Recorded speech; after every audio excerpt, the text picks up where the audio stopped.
My name is Josh Van Zak. I am the Chief Innovation Officer of Kerix.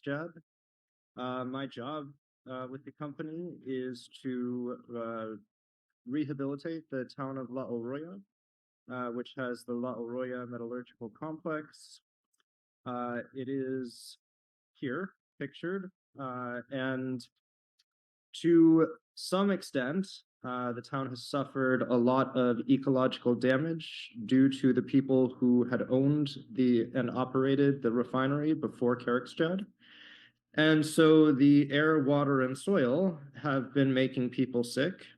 That is, at least given the data that we have, that's what we know the story to be. So regardless, there are things that can be done to improve the quality of life of people in La Oroya, and those solutions that we come up with can and will be implemented throughout the rest of Peru and the rest of South America to solve similar problems. Yeah, doctor. So the questions that I started with were essentially to evaluate the problems as I knew them, and to an extent, no one has really collected really good data, so we're not really sure the extent of those problems and how bad they might be. However, we do know that in every town, there is a need for jobs, clean water, clean air, clean soil, and better health. So regardless of how bad things are there, we are treating this as a use case for the development of the most advanced technological solutions and urban design solutions that we can come up with, so that the town can benefit from them, and then we can implement these solutions throughout the rest of Peru and the rest of South America. Can you hear us? So the first question was how to best conceive of the best use of our time, and the best use of our time should result in the greatest possible impact on the town and eventually everywhere where these solutions might be implemented. So that first came from a realization that there's a big difference between knowledge, intelligence, and creativity.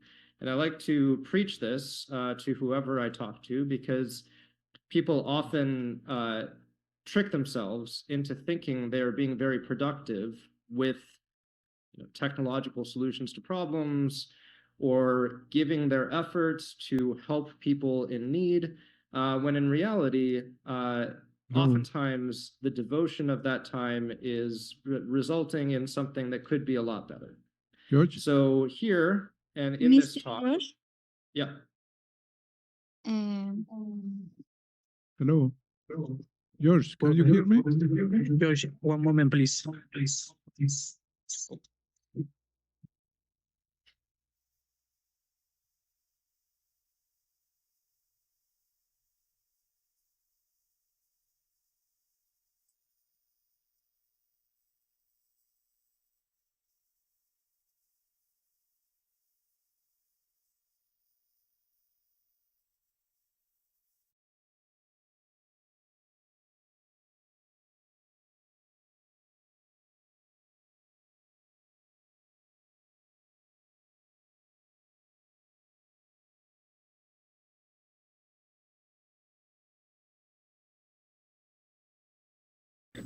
Okay.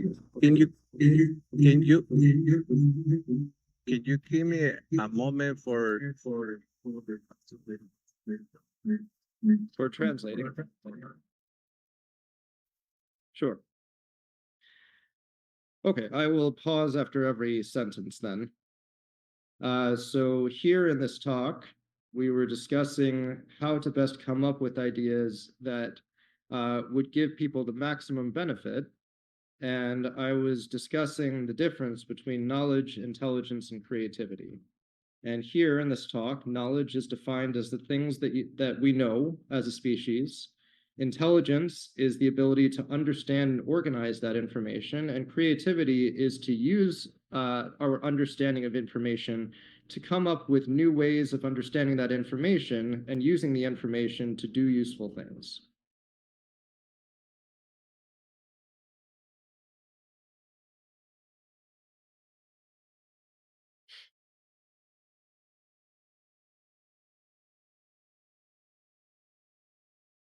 So I Josh. can't hear him. Yeah. Can I go on? Josh, Yeah. Yeah. Doctor. Yes. So just let me know after you've translated because your microphone is off and I can't hear when you're translating, so I don't know when you're done. So Translate. given that, The yes. Hello. So given that framework for how to understand information, the challenge was then to apply that ability to be creative in terms of how we interpret the problems in La Oroya and how we use that information to develop novel and effective solutions. And the second kind of realization was that there's a huge difference between looking at a single problem and developing a piece of technology to solve that problem, which actually creates other problems oftentimes, or it will solve something in the short term and that problem returns in a much worse way. So instead, I have brought on collaborators and professors whose talks you will hear later that think about how to reorganize systems completely and reimagine social systems completely, the way that we live in cities and how all of our problems are interconnected, and come up with new designs for what it might look like to live in a city that systematically gets rid of the problems that La Oroya and other cities have been dealing with.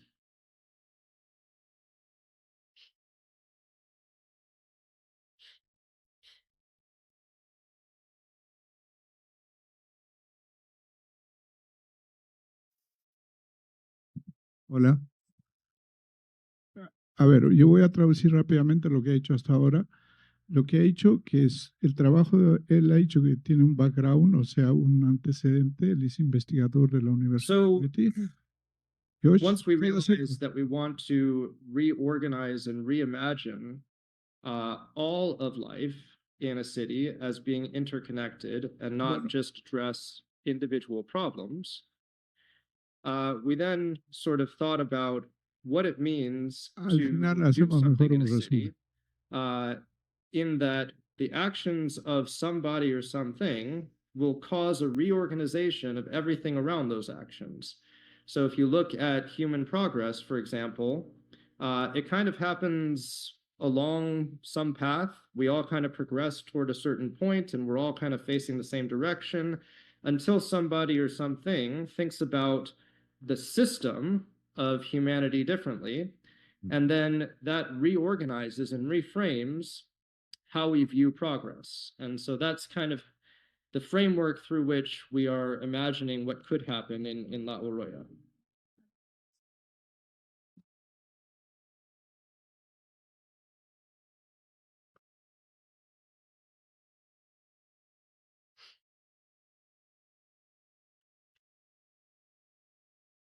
Okay.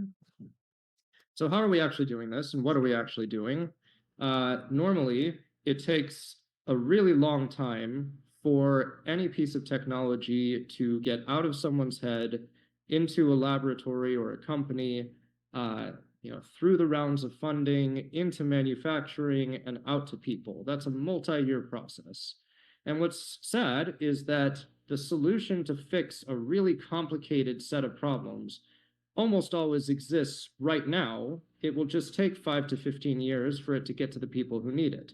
And that's because it has to go through all kinds of testing and get funding and do all kinds of things. And most of these things fail, not because they don't work, but because of some other reason. So we're treating La Oroya as a place where the greatest ideas regarding urban design and human health and ecological health are scaled at the stage of ideation, at the stage where they're come up with, where they're created, and then we see whether they work on a large scale. And if they don't work, then we make improvements. And if those improvements don't work, then we reframe our strategy. But in this way, we get solutions out to people who need them much more quickly and also much more cheaply.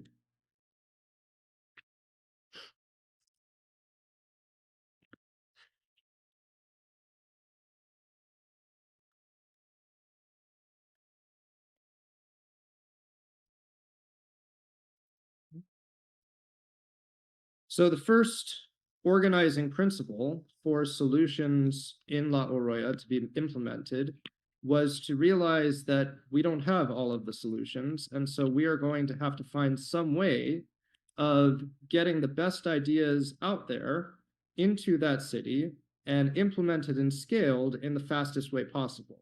And the first way to do that is to create a social impact fund that will give funding, but also scalability to the people with the best ideas, and they'll be able to immediately implement their ideas at a large scale and do something to improve the air, water, soil, and or human health and or economics of the town.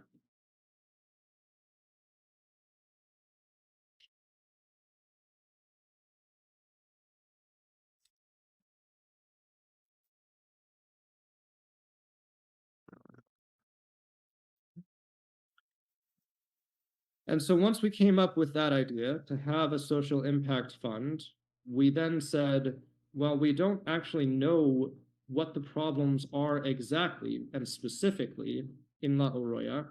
We also don't know the extent of those problems because good data hasn't really been taken. And so the first thing that we need to do is get enough data to try to even begin to think about a solution that could be implemented in the town, provided the town even wants us to implement solutions. So these are kind of the first steps that we're taking, which is gathering data, understanding the problems we're addressing, and also understanding the people who we might be helping.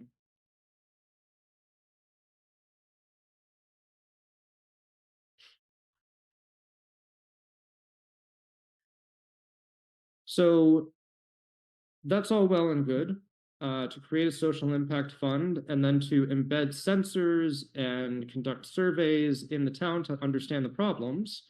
Some of the problems that exist, we have a good enough idea of to immediately begin helping people. And one of those is that in any town, regardless of whether or not the people are sick, there are things that can be done to improve people's health. And so in a town where there might have been ecological damage and contaminants, obviously we would want to study how a lifetime of exposure to bad things in the soil, water, and air might look in a body and in someone's DNA.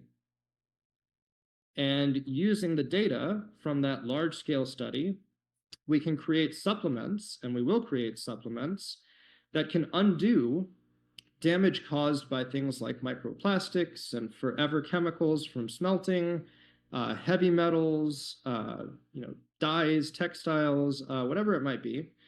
We can look at what damage that causes and then create supplements and food-based medicines, nutraceuticals, that can undo that damage and then prevent further damage in the future. So you need to start with humans and the immediate issues they have.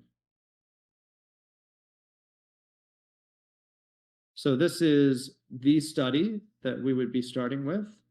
The epigenome is basically in a human body or in any living thing. A person or a living thing's DNA has a bunch of genes, and those genes will get affected in some way, turned on or off, upregulated, downregulated by changes in the environment. Most strongly by bad things in the environment. And so we're going to do an epigenetic study that will then tell us exactly what kinds of supplements and food-based nutraceuticals to make.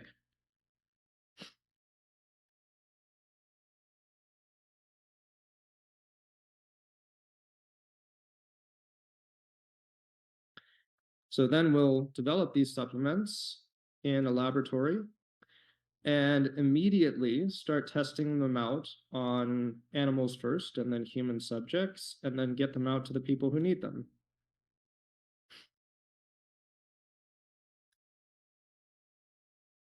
In addition, a town, regardless of its issues, needs some sustainable source of energy. And so there are a variety of solutions to that problem that have been developed and that we will continue to develop in the town. Which one would be best will be determined by the sensors that we put into the town, part of the data from those sensors that will inform the type of alternative energy we use, is obviously going to be how much sunlight there is and how consistently. That will determine whether you use solar power, whether or not there are any water bodies around, and we can take advantage of the movement of the water to turn things over continuously and generate energy that way, or wind, or bioelectricity, probably some combination of all of those things. But again, to spend money and time on something that only will kind of work would be pointless. You could instead try to come up with the most effective systemic solution to a set of problems, instead of just developing a technology that just kind of works and you make yourself feel good and productive that you did something.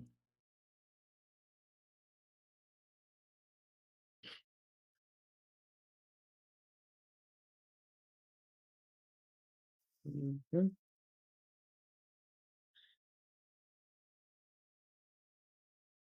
So then, once we take care of energy and human health, we need to address problems in the air. Those exist anywhere in the world, but most prominently in a place that's had industrial activity like La Oroya. You can't really come up with a solution until you know which kind of contaminants there are and their concentrations and where they are and where they move to and whether or not they stay in one place. So all of that is necessary to determine before even thinking about coming up with a solution.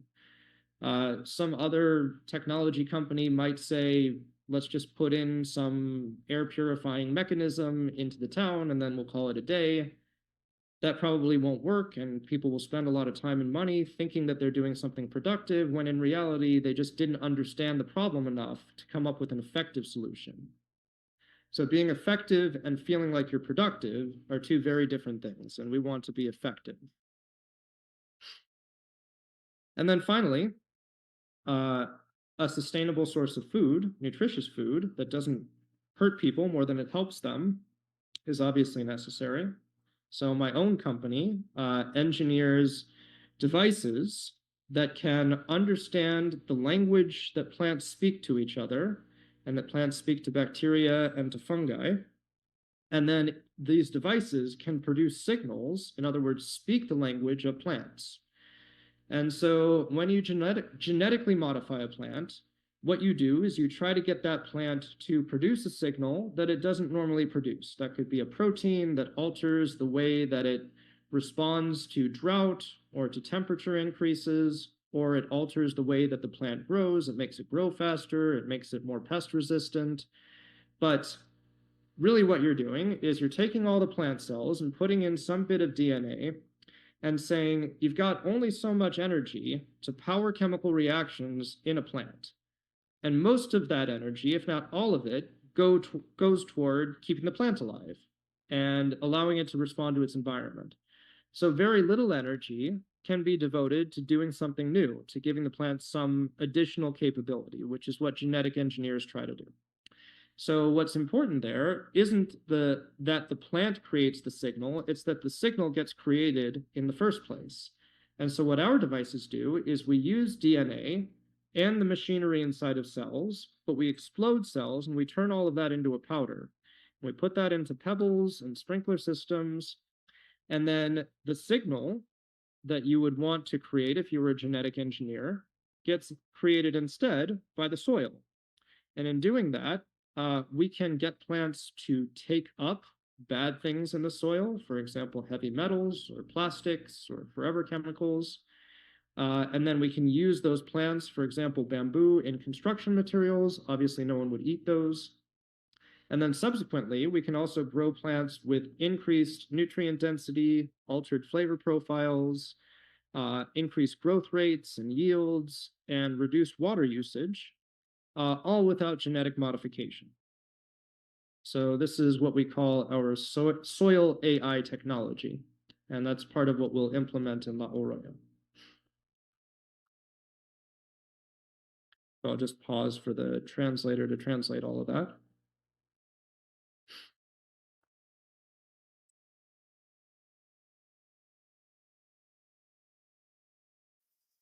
Okay.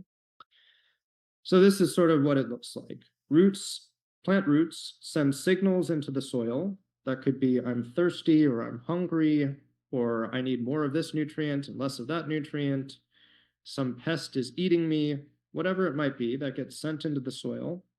And our devices can understand those signals and then produce signals that go back into the plant roots in the plant's own language, and that alters the way that the plants behave.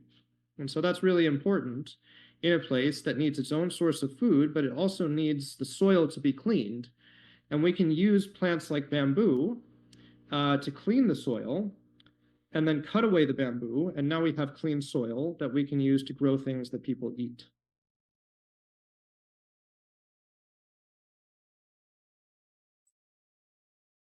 So this is kind of how that looks.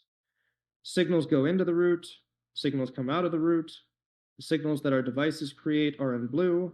The signals that the root creates are in red and in green, and they exchange information. That's what my company does.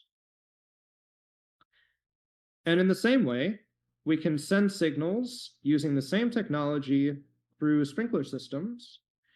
And essentially, the signals that are in the plant's own language get sent through the sprinkler system out into the plants, and that can alter how plants behave as well. It's important to have both systems because there are certain signals that get sent into the soil and certain signals that get sent through the air. And so you need some way of understanding and also sending signals through the soil and through the air. And that's why we have both. So this is how a farm might look in La Oroya, where we use bamboo to clean the soil, and then that bamboo gets cut and turned into a construction material for buildings. And then once the bamboo has cleaned the soil, we can then start to grow food on that land. And you'll see later in Mike Stanley's talk how we can begin to use a transportation system that's built above the ground. We can use that fact to grow plants beneath the transportation system, since the transportation system won't require us to dig up the roads. So this is essentially using plants. Phytoremediation is using plants to take up things that can make people sick in the soil. And that's part of what our technology does.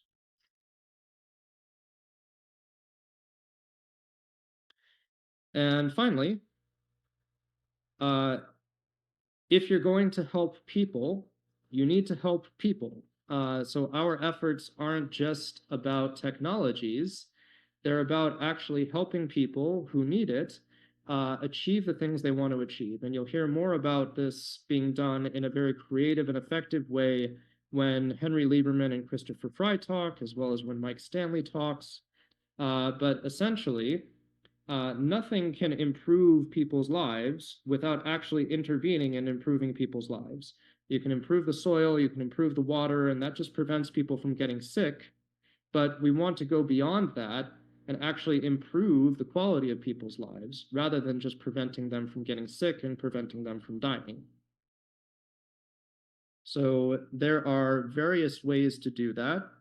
Part of what we will be bringing is financial leadership and the delivery of information and tools that have previously been only available and known about by very rich people with very exclusive clubs. So there are, for example, trading programs through banks and other banking instruments, not the least of which is gold, for example, through XRBG, which you've heard about earlier.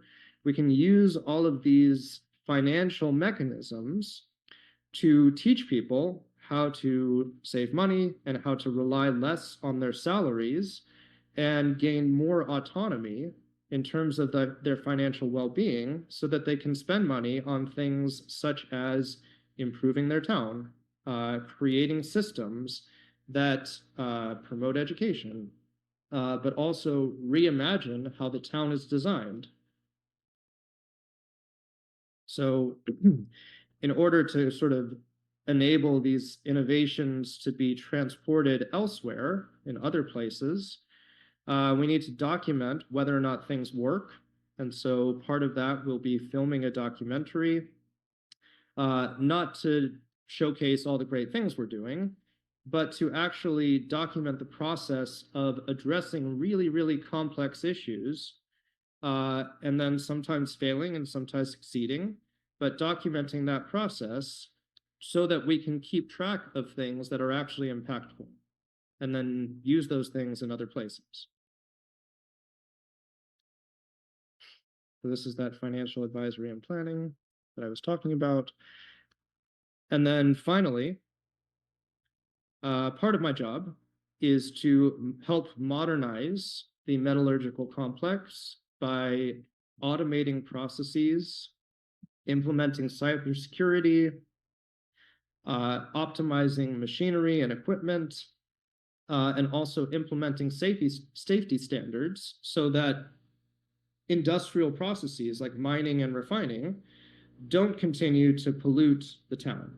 So there are all kinds of things in terms of sustainable and green chemistry that we will be implementing that will not only protect the people in the town, but also the people working in the refinery and help prevent them from getting sick. And beyond that, we will help the refinery run in the most optimal way so that it can achieve the maximum productivity that we know it can achieve.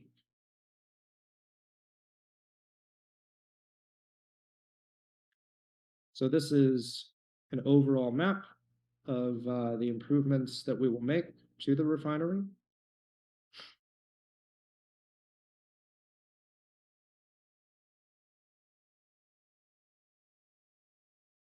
This is a summary of the things that we plan to implement.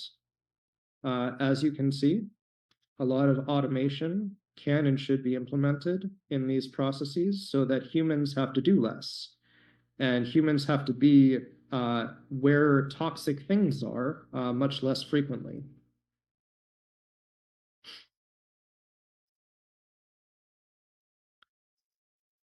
Part of the automation process is improving safety standards, but also reducing the amount of human labor that's required to do dangerous things or to do things that are strenuous.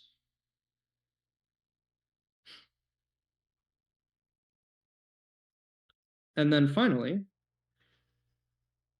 it is an inevitability that any industrial process will pollute the air, water, and soil to some extent.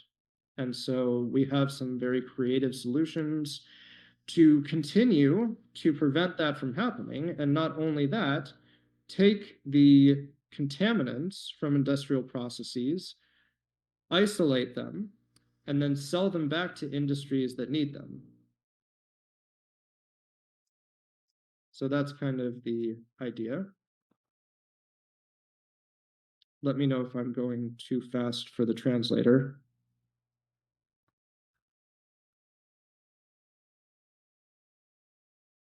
Okay. And finally, if we can clean up water at the industrial level, we also need to do that for people, for individuals, for people at home. So my own company also makes these water filters that can not only filter bad things out of water, but can also produce nutrients that you might want to take every day. So in doing this, the water can run through this water filter. Our synthetic biology systems can produce nutritious things in that water, and then those nutritious things are delivered into your cup. And that will help people live a longer and healthier life, avoid diseases, and also avoid physical ailments, such as body aches and back pain and things like that. Beyond that, because water touches everything in a city, we need to think more holistically or systematically about where that water might contaminate things. For example, when it touches meat and vegetables and things like that. So industrial solutions are needed using our devices that can decontaminate and take bad things out of the things that people eat. And finally, water touches your skin when you shower, So if you live in a town where the water is contaminated, you need to think about all of the places and all the things that that water might go to and that that water might touch. And so we, my own company included, make devices that can not only filter bad things out of water, but also put in things that are good for you into the water. And then doing that at an industrial scale, we can not only filter bad things out of water that goes to households, but we can also put nutritious things into the water so that everybody, regardless of whether or not they can afford these nutritious things, will get them. Because if you have water and it goes through the pipes in the city, that water will get to you and you will be able to drink things that will improve the nutrition of your body. That's all I'll go over today. I hope you enjoy the talks of Henry Lieberman and Christopher Fry and Mike Stanley, who I've invited to talk here, and also participate in the reimagination of La Oroya and also technological solutions and urban design solutions to other parts of Peru. So thank you. Ok. Gracias, Josh. Gracias por el aporte que has tenido. No sé si me escuchas, creo que ha habido problemas de comunicación, pero agradecemos la participación dentro de este seminario.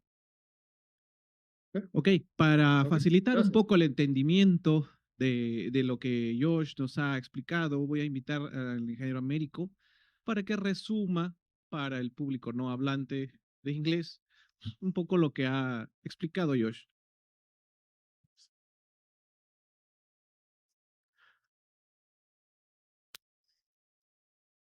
Bien, voy a intentar resumir todo lo que ha hecho este señor Josh. Josh es investigador del MIT. MIT es el Instituto Tecnológico de Massachusetts, que es el centro universitario de investigación que usa la NASA para todas las investigaciones que hace Estados Unidos. Esta universidad es la universidad más reconocida en el mundo como universidad de manejo de tecnología. Aquí se inventan muchas cosas. Es una competencia de la Universidad de Harvard y la Universidad de Stanford. Entonces, uno de los objetivos de Kerix es iniciar la industrialización de nuestro país. Si nosotros tenemos materia prima y estos concentrados y estos minerales se están yendo sin transformar fuera de nuestro país, tenemos que hacer algo para retener esos materiales, industrializar, transformar y crear oportunidades de trabajo, pero iniciar sobre todo, ¿cierto?, actividades relacionadas a la industrialización del país. Ese es el tema. Entonces, esto significa que Kerix tiene planeado concretar y finalizar la adquisición de la fundición y refinería de La Oroya. ¿Ok? Porque en el Perú solo tenemos dos fundiciones grandes, que una es la fundición de hilo, que es de Sauder Perú, exclusivamente para una compañía privada, y la otra es la de Cajamarquilla, que es de Nexa, la brasileña. Todo nuestro concentrado, absolutamente toda nuestra producción se va a otros países. Entonces aquí no tenemos material para transformar. Yo no sé si sabemos hacer bien una aguja, no lo sé. Pero tenemos que hacer algo porque con ese material produzcamos pues cables de cobre, podamos hacer zonas francas donde se puede empezar a fabricar celulares, coches, por lo menos hacer sampling, ¿cómo es? Ensamblaje de coches, aunque traigamos las piezas, como los mexicanos vía el NAFTA aprendieron a ensamblar coches en México y son los mejores cambiapiezas del mundo. Porque ahí se ensamblan los coches que se venden en Estados Unidos bajo este acuerdo del NAFTA, que es el acuerdo de Canadá, Estados Unidos y México. En un momento también se hizo en el Brasil. Y, por ejemplo, cuando yo busqué gente que podía montar una planta de flotación en España no había gente capacitada para montar una planta. Entonces tuve que llevar mexicanos, que son expertos en ensamblaje. son buenos ensamblando. Lo traen por piezas y lo ensamblan licuadoras, ensamblan refrigeradoras, coches, pero ensamblan, pero no crean piezas, que eso es distinto. Entonces, Kerix tiene un plan para la adquisición de la Oroya que está en camino, que esperamos consolidarlo. Seguramente Alfredo va a hablar un poco más de los detalles. Entonces, ¿qué ha hecho Kerix? Ha contactado a la Universidad de MIT, a estos señores, a estos científicos, para que nos puedan dar soluciones al tema ambiental y social de la Oroya. De eso ha hablado este señor. Entonces está hablando de que para poner en marcha la Oroya y evitar daños ambientales, como ha sucedido en el pasado, podamos entender plenamente cómo se desarrollaría el sistema de control medioambiental, el sistema social y finalmente la preparación de ese personal también para que pueda trabajar en la Oroya con tecnología moderna. Entonces, respecto ha presentado esquemas muy interesantes de, por ejemplo, cómo las plantas cuyo lenguaje ellos ya saben de sus raíces pueden absorber estos elementos dañinos de la atmósfera para que el hombre no entre en contacto con ellos, por ejemplo. Y ha hablado del bambú, ¿no? Y este desarrollo científico ya está en marcha. Entonces, lo que quiero comunicar es que esta universidad ya está en contacto con nosotros y vamos a escuchar más exposiciones de este calibre para que puedan desarrollar ciencia y tecnología que se pueda aplicar en la Oroya para que la Oroya funcione de tal modo que los concentrados se queden en el Perú y podamos, pues, por lo menos hacer, no sé, pues, piezas de coches, hacer industrialización. Esa es la idea de fondo. Entonces ya contamos con el apoyo de estas personas. Claro, ha hablado de muchas cosas técnicas, científicas. Ustedes han podido ver gráficamente también y entender un poco de que la idea es trabajar de la mano con gente que sabe más que nosotros. Eso en el mercado se llama benchmarking. O sea, copiar con orgullo lo que otro hace para resolver tus problemas. Y ahí está la ciencia, ahí está la tecnología, ahí está todo. Entonces, esa es una garantía técnico-científica para desarrollar e implementar y asegurar que la Oroya, si se pone en marcha, no se vuelva a cerrar. Pero si nosotros auscultamos un poquito más por qué se cerró la Oroya, tal vez no se cerró, tal vez no se cerró porque el tema ambiental era tan complicado, sino porque tal vez se quería que estos concentrados se fueran del país y no se quede nada aquí. No sé si entendemos el mensaje de ellos también. Entonces, claro, ¿qué ha pasado? Que nuestros concentrados van a China y ahí crean empleo, ahí están las fundiciones, ahí están las refinerías y no sabemos qué va tampoco. Entonces, es bueno que este país tenga una fundición y una refinería independientes, pero aquí en el Perú, que pueda acopiar los concentrados, tal vez no de las grandes productoras, sino de la mediana y pequeña minería. Y con esa plata, con ese zinc, con ese estaño, con ese plomo, con ese hierro, se puede hacer industria en el Perú a un precio mucho más bajo, pero que no vayan tus concentrados, lo funden allá, lo refinan, hacen piezas, viene de vuelta y te lo venden más caro. Entonces, creo que hay que crear conciencia en la ciudadanía respecto a que no hay en nosotros un interés económico. Es el criterio del valor compartido. O sea, tenemos que crear industrias donde podamos compartir con el que no tiene empleo, tecnología, enseñanza, educación, salud. Esa es la filosofía de Kerix. Entonces, por ahí estamos yendo. Entonces, hay mucho detalle en la explicación técnico-científica, pero esa es la intención, resolver todos los temas ambientales, sociales, técnicos, para poner en marcha una fundición con los estándares internacionales. ¿Ok? Muchas gracias.